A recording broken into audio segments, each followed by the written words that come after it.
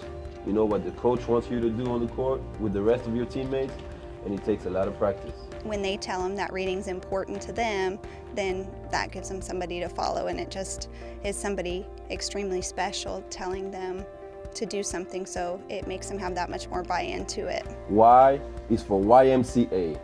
There is a game going on right now in many cities and lots of towns. I want them to understand that when they know how to read, they can do anything that they want to do.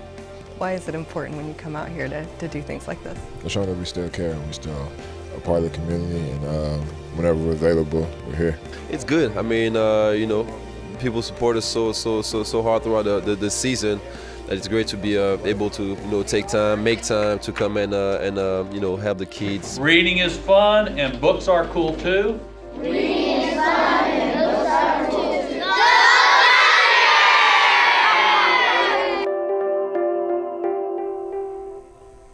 I love those reading timeouts. Well, remember, while the team continues their West Coast swing, you can see all of the games right here on Fox Sports Oklahoma, starting with Thunder Live 30 minutes before tip-off. And as always, we'll see you again next week right here on Thunder Insider.